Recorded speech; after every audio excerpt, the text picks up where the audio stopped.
Musawo Munyarwanda so Muganda Tereza ku musawo Munyarwanda kuba bagenda Rwanda ku musawo se Uganda mwagenda wa twagenda omusawo gwe twagendako yali musawo nga Muganda teyali Munyarwanda yali ayogera Oluganda. nenga mu nsi ki Kaggwa n'agamba hata byokutta nedda abatwakifaananyi kyange nemugamba ebyokutta nedda nemugamba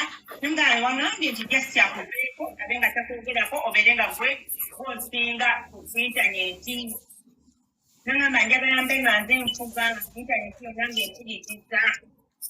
nemugamba ate kati lwaki omutta Debula Naka mu nsi ki omusawo mwali mu nsi ki eyo ate byonna yabyogera ddala siwakana omusajja yajja mbase tumulisiivinga ewa Rwanda tumulisiivinga nekitula naye mu apartment kakati Debula Mera awogenda olina wobadde otuuse naye era bw'otuuse twagala naawe otubuulire gwe naawe kiki wali ogenza okunona ku musawo biki wali ogenza osaba n'ebya munno kuba naawe olina ensonga zo lwaki oyinza okuba nawe wali olina bw'oyagala nabo bafe embu kuloga Ritah Kaggwa ebizibu bya ttaka nali nagula ettaka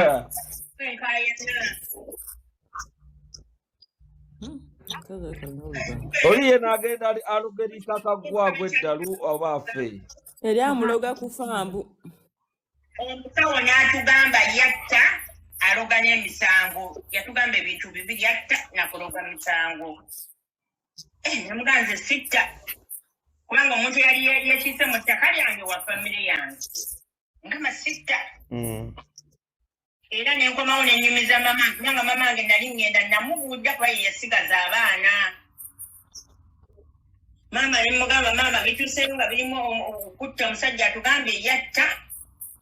tavumula netutwala ekifaananyi kya Ritah Kaggwa nange yali antumya ekifaananyi kyolugwe nalikana nayettaka ate nga ttaka wa famire yange awo katonava ku kifaananyi awo kankubuuze mukyala Naka kati naye nze atali talina bwe bateekamu ekifaananyi kya Ritah Kaggwa kubanga emmandu asoogera omusawo bwe yateekamu ekifaananyi kiki yayogera ku Ritah Kaggwa nti amulaba kiki omusawo yabagamba atya omusawo mwali mwagala abayambe otya ku kifaananyi kyange ku kifaananyi awo simanyi naye nze nagendayo ku lwattaka nze nagenda ku lwattaka bwe ntuukayo nga birimu ye yayogera atya Senga asidi yogera ebigambo bye byonna ku Ritah Kaggwa yayogera bigambo ki yabeere famous akyogedde nze ngambye nze we natuukayo nga byakutta nakivaamu era Katonda namugamba nti kutta nedda era nenkomawo neŋŋamba maama wange naŋŋamba omuwala oyo omulaba naawe ali kutta naawe ali kwefuulira aba ng'akoze ekyo that's what she did bwe twavaayo nga ŋŋanye ngamba nti sisobola ebyo bintu biyingiramu byokutta biki empalana we yatandikira n'amala naŋŋamba bw'oba oyagala nkuyambe olina okukkiriza byenkugamba nemugamba nedda tubireke toddamu kunnyamba nemugamba wansuula dda mu buzibu by'amatiku nyinyendo nzibutandika nenya ennyonyi ng'ennyonyi bambaka bwe mukubira naŋŋamba njagala onneegayirire nemugamba sijja kwegayirira olutalo lwaffe we lwatandikira mu ssabo ng'atutte ekifaananyi kya Ritah Kaggwa nze Ritah Kaggwa tabangako mukwano gwange kubanga nze namuvumala mu ssabo ekigali yes ekisabo kigali yes genda mu maaso lwaffe we lwatandikira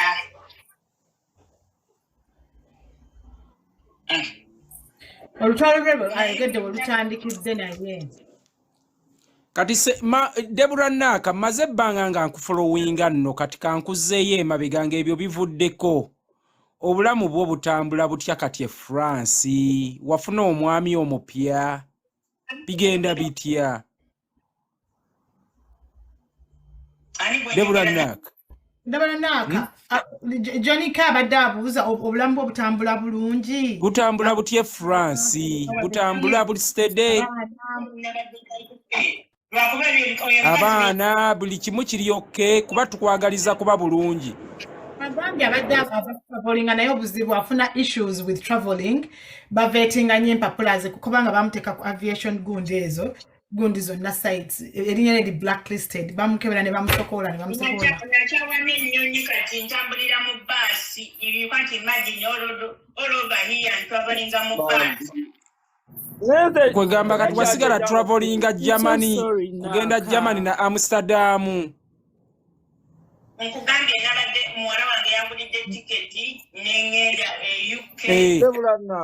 nze nasenga ne banteeka eri ne banteekako embeera omwana nga maama wa baki ate Deborah Nak oli wa mamba munnange mpozi bakuyita namutebi oba nankya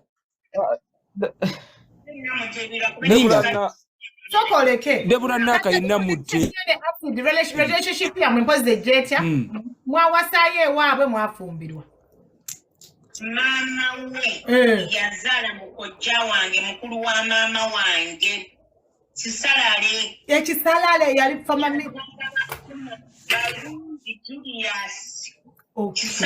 balungi abeera kazini wo ye mwana wa maama wa Tairo omukulu mukitegedde relationship yaabwe maama wa era nze nakyenya omubuuza okitegeera mu anko kyetwagala okubuuza kugamba mawanga magatte bwenzi mawanga magatte John naye ekibuuzo kyange Deborah Nak ekibuuzo kyange Senga Sidi nze kambikubuuza abalala bayinza okuba babimanya ekisooka amannya g'amatuufu yaani ekyokubiri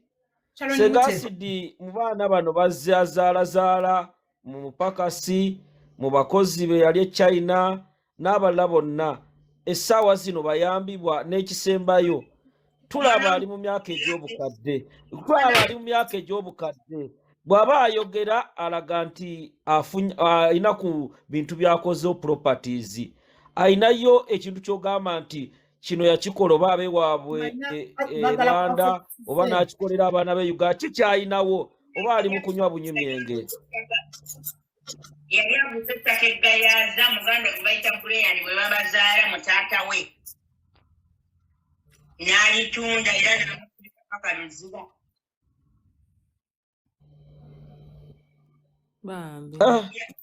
kyoga munaku kati bw'atyo talina yadde Senga Sidi abeera Munyarwanda oba Munnayuganda? That's another question. Senga Sidi Munyarwanda azaalibwa e Uganda. Oh, okay. Naye maama we the mom is a Mutoro. Mama is a Munyarwanda in Rwanda. Naye omwana oyo asesa lwaki awala nanze kwegamba taata we ye Munyarwanda maama we Mutoro. Okay. Mama ye Mutoro Mutamoki, she's from Fort and she started darling. Mama we dana ye mwenye tuli Kapira Patrick wano Kapira katabuse South Nigeria to omuntu Senga Sidi ayina omwana mu customer Robert tali kimale kya customer uliwamuma mulangira azala mu customer kwegamba the discussion here nkyenda bamunti failed dysfunctional families ye yali badde omulamwa gwa discussion ye dysfunctional failed families kati musoke mulindeko mwe mugambye mwe mumpise ne mugamba Senga Sidi aguma Gloria Senga Sidi si yandikudde omuntu omutuufu okuguma Gloria kubanga Gloria mwana muto tazaalanga mu customer ne customer oyo naawe yakuluma okubeera nga beeri discuss about marriage. Ngenda ku discuss ngachi nga ndi marriage failure. I know. I'm a marriage failure. I failed in marriage. Let's tap the screen. Tap the screen. Basuti mtapping screen muko banji musharinge mpaka le munaita Senga sinajja nawulye bamwogerako. Tap the screen guy to live TikTok. Ne Nigeria kuba omuntu. Engeri y'okutunda y'okukola akaboozi mutunzi w'akaboozi amanyikiddwa yakatunda Bangkok, Malaysia, Singapore, Hong Kong wonna amanyikiddwa nga yali mutunzi w'akaboozi n'abasajja banajja lwaki ate awalana Debbie yamukola Nantongo Debbie Nantongo Debbie nga talina tabu Debbie Nantongo nga bw'olaba omuwala n'omusanga mu kiraabu yalina akaana ng'akazadde mu kasitoma Debbie Nantongo maama we Debbie Nantongo naye wankwe n'alera akaana nga katwale waabwe Makerere ne bakamulerera bwe bakamulerera n'amugamba ng'obonaabona nnyo n'akaana wano nnyinawo bano bamalaya kabakutwale wa amukwasa Babula Babula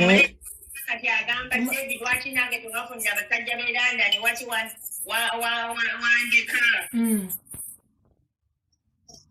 kubanga Debbie baali bano babawala ba WhatsApp bano abayaya baba bakozeemu naye nga kukayineekekera nga butagaka omwana bamuteeka mu mmotoka ne baba muzazika wali ne bamuzazika wali kati batwala omwana e Makerere waba Debbie amugamba manyi kyetulina okukola kati kulaba nga ki ofuluma wano amukwasa Bababula Businje baleeta Taira agaana okusasula atuuka e China nga babubbi agwa mu nsawo z'abamalaya boy ogamba Babula Businje owa People Power owerandani owa People Power owerandani Babula Businje lwaki beewalana lwaki baali beewalana Deborah Naka njagala oddemu ogamba Babula Businje gwe mmanyi owerandani owa People Power gwe nalabako ne Mickey Wine bati wapengepenge bagamba ekyali kibeewalanya mbuno waliwo omukwano gwoyo London olwo omukwano gwa gundi gwa Taira we London Debbie yazina bawe bawa mbanja n'omwana omunayigira kyokka nga amanyi oli mufumbo ogamba Shira Ntezi ate mbunna ate nga gwa mumpangira gwe mwennyini wafunamu obutakkaanya gwe mumupangire baali boogera ogamba gayo yansaba Debbie nga tuli out ne mumuwa lawyer tali out mu kibaala gayo nansaba Debbie sali mumuwadde agamba kati ate nga acidi atandika atya okuwalana ate gamba yali awalanirako Shira baddamu anti kati nga just tunyumya pasi gundi olutalo lwabwe olwedda kati nze kankubuulire nze Sisesemanendya nze Taira Debbie ye atya Taira kubanga alina ebyama bye ajja mwabya Debbie kyamutyako I know that kugambye Shira si ye yagenda e Uganda n'afuna muganda wa Kabangala Medi Kabangala SK Mbuga tugende maaso ate Businje Babula kyenjagala mu clarifying si owa People Power gwe nalabako ne Mickey Wine olumwerandani yoyo yennyini mugatiibwa Deborah Ntangaaza ani Kawulengo okuzina principal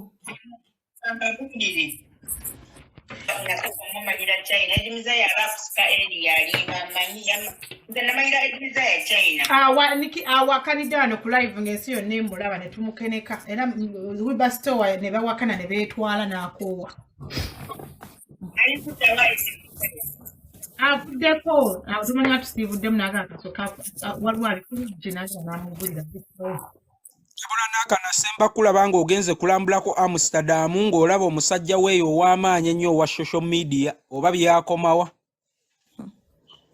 musajja abeere Amsterdam owa social media amanyi nze soogera mannya ndi munnamateeka ngo osibye omubiri gwonna ngo amafigo gasibye ng'osibye bode. Kano kagundi kavedevede akepikira. Kasi yalanga musinze nagenda muwala wange yagenda ndi mulema ndi mukagaali. Nyakaza kabajoga. Kaidege kabajoga. Kaidege kabajoga mukabajoga. Nebwe. Akakazi ako kavuma no ate ze kansiza kana kalinganga akawanga kakalinganga ka omanyi buno alien ate tebikola naye nakalabye kavuma donizera walabye yo live amajani gatunda omanyi no molokoti donizera nange ne donizera toyina wo mugata kukasidira mu mutereke Ndakufute mu bya brand donizera oba yakola surgery oba yakola donizera ine bere okola ko yagitulamu ennaku zino ne donizera ine bere donizera alina ekigundi kye like alina this gundi kuba kye kikutte face yes ya kizigo naye eresinga oli atula mu filter donizera atula mu mpekeza filter ngali live hello oli atulira ddala mu bibaji bya futa donizera naye wansi mulema njira ulati obajjo obajjo video ze wano $50 million insurance. Oyo yagenda okufuna omuzungu yafuna mu Pakistan, imagine. Bamuyita 2 piece. Abayita ba 2 piece. Mwine ebigambo. God. Naye nze ati nalaba avuma donizera nengamba. Amajani genda gwa ayogera amajani genda muduko bagambo yagala molokoti ja mugula badira mu nsambu badira mu 5 omugula tango okunywa oyo molokoti era omudeka kukyabera bwati this is scam tea rand okay tonzi jukiza scam tea molokoti bamuyita molokoti genda omugula muduka zimukole sleeves muve majani nakola ka sleeve kafiga mukalaba mukalaba nadda buto na nze syako saskamu timu ndeke ndono yabadda wakana mbumuno agamba ja just molokoti na fete munyo kutalwa okulinzinga bukilinzinzi mu lubuto aba moloko bo munyo yadda bukada kikano obumenya amenya ne kuteeka ne kugu no bukosa ku face okola ki oku kali kaule sobo n'ogamba akawanga okuba ayagala akola jaja woda byayita gundi gwatunda mugende mu maduuka mujjamula amolokanti Ritah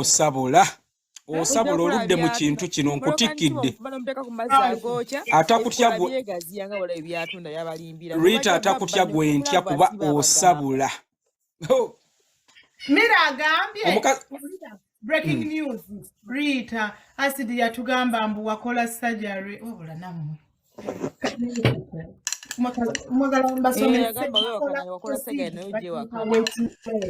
it's not plastic surgery you can google that nakola weight loss sikola ngako mabere sikola ngako mekono sikola ngako biti nakola weight loss Ritah nawe tulinze notices zo era nze brand ambassador nze kola babantu ukirira ne bajinkolera sigisasulanga ko eddwaliro nze brand ambassador yange bankola sleeve Ritah nine kibuuzo nga kuneranga this is not breaking news ku page yange kwebiri if you want to leave mbasasula if you want to lose weight ekibuuzo Ritah okole sleeve I'm going to give you the best Ritah ekibuuzo kigenda eriwo naye nga kizibu bw'atali mu bizinesi y'akaboozi ene ye Malaysia bano wakwatagana otya nabo ki ekyabagatta waliwa ekibuuzo kyo kyebambuuza baŋŋambe nze atali mu kaboozi kabeetunda nakwatagana atya nammwe Malaysia gwe wakwatagana otya n'abantu bano n'obatwala ne Mild May enkolagana yava wamwasinkana wa ki ekyabagattanga Deborah nabamanya ntya nali mbamanyi yogera amazima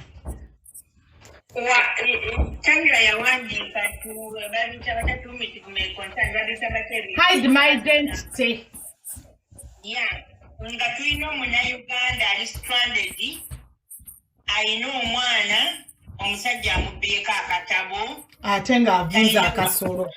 ye acid bajjanga hide my identity nga wala bamchala wala waga shumba we yajja mu inbox yange ne muyamba ne mwera Randy you go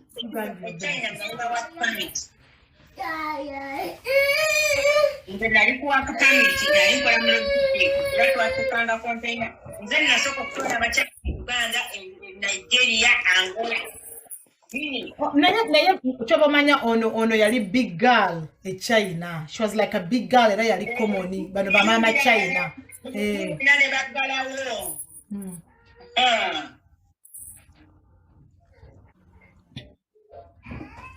wegamba Debula Nakamwe baali bakanega abasuubuzi b'e China abaali batikka zi container abaweereza e Uganda. Embasi ya China yanonye omwana wange wano ate agenda kumulu China empozi wamuzalira China naye bamunonye wano nembuuza maama kati olubuto ani eyalukola e China yali mu China. Debora Nakate bino acid byali agamba mbugo wali boss wabajadidi waba prostitutes abapya agakatonda mu kusireetangako malaria China nemunobuuza omuwala yenna yangamba namuleeta nsireetangako muntu nsireetangako era nze nakaalanga nze naleeta embassy konsula okugijja Beijing gize Guangzhou genda obuze Kantoloza amanyikiddwa efamile ya Kantoloza amanyikiddwa emakingi obuze mukazi ki yalwana ennyo okujja konsula okumuleeta e Guangzhou abayambe ng'abaana abawala babatikka enjaga bafiira mu makomera. It was my effort era nze embassy ya Uganda baswiti mtapinga screen ga msharinga deni era ne wenteekako erinnya lyange bagamba they know me omanyi omuwala gwe bayita Fredina Angel mumanyi Fredina mumanyi yali akola ku byaki wali wano mu comment section era agambye eyo group yonna ngimanyi bulungi Fredina mumanyi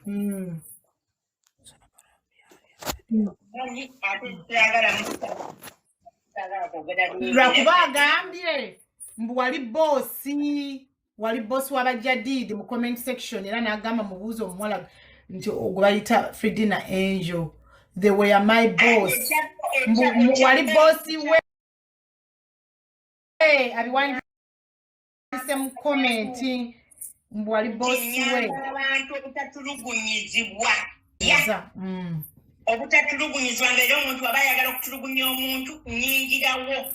ne kazini wange wuuyo amanyi bulungi group yonna jedi bonna embassy osikeyo amannya gange kati enkya ngenda kusindikira akatabo kange ake China n'akatabo kange akawano byonna obitwale Ritah Kaggwa ono omuntu mumumanyi mumwinako likodi embi ojja kulala. Fredina and Angel were my boss but they were the same. Waliwo omukyala agambe mu comment section okiwulira kati bw'avaayo n'atandika okusinika amannyo nze my book is an open book nafumbira omu Nigeria and I have a kid naye wamuza China naye kati oyo acid bitter where is the bitter coming from? bitayitayagala muntu amusinga kati ekimuwalanya Juliet Julie gundi Julie birungi Racha awalana Julie birungi mutesaasira kiki tekimanyi nti yetoko okwagala Julie ntamwagalangako